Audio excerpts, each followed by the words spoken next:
আস্তে আস্তে ভেসে চলল ত্রিস্তানের নৌকো। ঠেকলো এসে সমুদ্রের পাড়ে। সামনেই খাড়া পাহাড়, আর কোনো পথ নেই। অতি কষ্টে প্রাণ হাতে নিয়ে ত্রিস্তান বেয়ে উঠল খাড়া পাহাড়ের প্রাচীর। উঠে দেখল সামনে এক বিস্তৃত বনভূমি, নিচে সমুদ্র, আর কোথাও কিছু নেই। তখন ত্রিস্তানের একবার তার বাবা, গুরু গর্ভেনাল, আরও সকলের কথা মনে পড়ল নিজের দেশ লিওনেসের কথা। আর এখন সে কোথায় এসে পড়ল? দু হাতে মুখ ঢেকে কেঁদে উঠল সে হঠাৎ। জনশূন্য সমুদ্র তীরে একা বালক বসে বসে কাঁদতে লাগলো।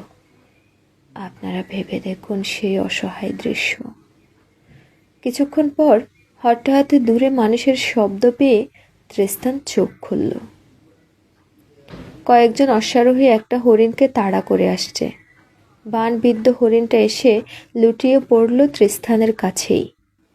অশ্বারোহীরা নেমে এলো। ত্রিস্তান একটা গাছের আড়ালে লুকিয়েছে। শিকারীরা ওকে দেখতেই পায়নি। ওদের মধ্যে একজন তলোয়ার খুলে এক কোপে হরিণটার মাথা কেটে ফেলতে গেল। তখনই ত্রিস্তান চেঁচিয়ে উঠল, ওকে ওকে, অমন সুন্দর হরিণের চামড়াটা নষ্ট করছেন। অশ্বারোহীরা চমকে উঠল। তারা এসে জিজ্ঞেস করল, তুমি কে? কে তোমার নাম? ত্রিস্তান জবাব দিল, আমার নাম ত্রিস্তান। লোকে আমাকে দুঃখ বলেও ডাকে। আমি বলছিলাম, আপনারা হরিণটার গলা কেটে ফেলছিলেন, এতে যে চামড়াটা নষ্ট হয়ে যায়। তুমি অন্যরকমভাবে চামড়াটা ছাড়াতে জানো নাকি?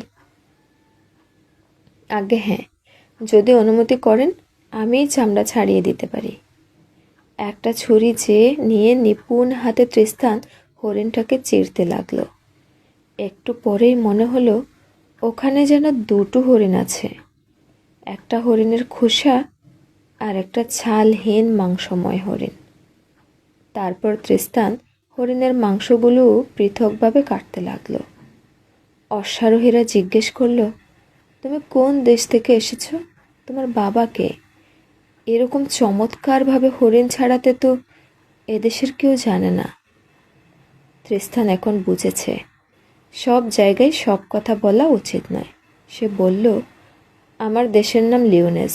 আমার বাবা একজন ব্যবসায়ী। আমি বাবার সঙ্গে জাহাজে করে ভারতবর্ষের পথে যাচ্ছিলাম। হঠাৎ আমাদের জাহাজ ঝড়ের মুখে পড়ে। জাহাজ ভেঙে ভাসতে ভাসতে আমি এসেছি এখানে। জানি না অন্য আর কেউ বেঁচে আছে কিনা। অশ্বারোহীরা দুর্ঘটনার কথা শুনে দুঃখিত হলো। ত্রিস্তানের মধুর ব্যবহার দেখে বলল, বাহ, লিওনেসের ব্যবসায়ীর ছেলেরাও এমন অভিজাতের মতো হয়। তুমি আমাদের রাজার কাছে যাবে। আমাদের রাজা মার্ক তোমাকে দেখলে খুব খুশি হবেন। তুমি তার কাছে আশ্রয়ও পেতে পারো। ত্রিস্তান রাজা মার্ক সম্বন্ধে কিছুই জানে না। সে আগ্রহের সঙ্গে রাজার কাছে যেতে চাইল। অশ্বারোহীরা ওকে নিয়ে এগিয়ে চলল। বন পেরিয়ে জনপদ। দূর থেকে দেখা যায় বিশাল দুর্গ টিনটাজেল। সেই দুর্গের দেওয়াল বেয়ে উঠেছে আঙ্গুরলতা। সাদা আর নীল পাথরের চৌকো চৌকো দেওয়াল দূর থেকে দেখায় পাশা খেলার ছকের মতো।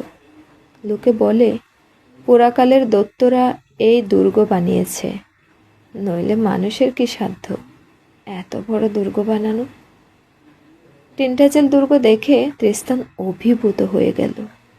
মনে মনে ভাবল, আমি কি এ দুর্গের মধ্যে কোনো দিন ঢুকতে পারবো? তখনও সে জানে না এই দুর্গের মধ্যেই তার ভাগ্য তাকে নিয়ে কি নিষ্ঠুর খেলা খেলবে। রাজা মার্ক বন্ধু সামন্তদের সঙ্গে বসেছিলেন। অশ্বারোহীরা ত্রিস্তানকে তার সামনে নিয়ে এলো। তারপর সবিস্তারে বলতে লাগলো কি করে ত্রিস্তানকে ওরা আবিষ্কার করেছে। রাজা ত্রিস্তানকে দেখেই চমকে উঠলেন। এক দৃষ্টে তাকিয়ে রইলেন তার দিকে। রাজা মার্ক ত্রিস্তানের জন্মকথা কিছুই জানেন না। তিনি জানেন তার বোন শ্বেতপুষ্পা আর তার বন্ধু রিভালেন মারা গেছেন নিঃসন্তান অবস্থায়। তবুও তৃস্তানকে দেখে তার মনে হতে লাগলো এ মুখ বহু দিনের চেনা। ওকে দেখেই মনের মধ্যে কেমন মায়া আর ভালোবাসা জেগে উঠল। রাজা মার্ক ওর দিকে তাকিয়ে তন্ন তন্ন করে ভাবতে লাগলেন, কেন এই মুখ দেখেই তার হৃদয় দুলে উঠল? কিছুই ভেবে পেলেন না। কিন্তু আপনারা জানেন, রক্ত রক্তকে চেনে। রাজার রক্ত তৃস্তানের রক্তকে চিনেছিল। রাজা তৃস্তানকে ডেকে নিয়ে পাশে বসালেন, বললেন, তুমি এখানেই থাকো। সেদিন সন্ধেবেলা গান বাজনার মজলিস। রাজ্যের শ্রেষ্ঠ গায়ক বীণা বাজিয়ে গান ধরেছেন। তৃস্তান রাজার পাশে বসে। গান চলছে, এক প্রণয়ী যুগলের ব্যর্থ প্রেমের করুণ গান। হঠাৎ তৃস্তান গায়ককে বলে উঠল, গুণী, এই গানটা এত মধুর, তার চেয়েও মধুর আপনার গলা, কিন্তু মাঝের অংশ বাদ দিলেন কেন? সে অংশটা যে সবচেয়ে সুন্দর।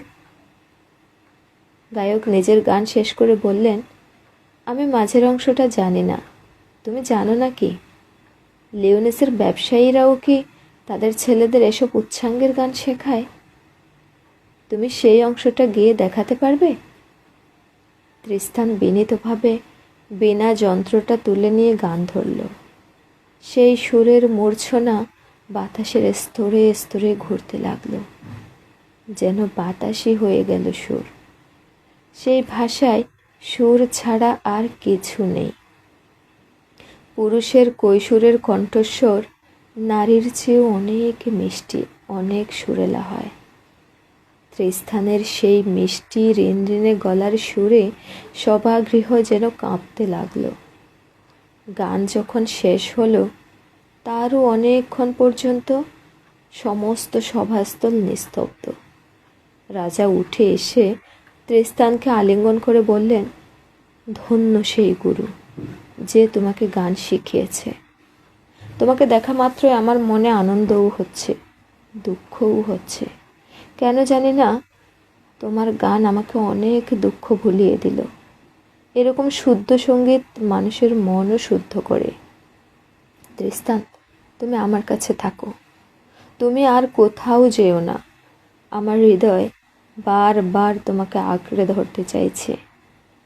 অভিভূত হয়ে তৃস্তান বলল, মহারাজ, যদি দয়া করেন, আমি থাকবো আপনার ভৃত্য হয়ে।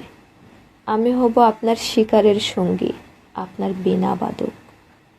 সেখানেই থেকে গেল তৃস্তান। 3 বছর কেটে গেল। রাজা মার্কের কোনো ছেলে ছিল না। তৃস্তানের প্রতি এত টান জন্মালো যে এক মুহূর্তের জন্য তিনি ওকে কাছছাড়া করেন না।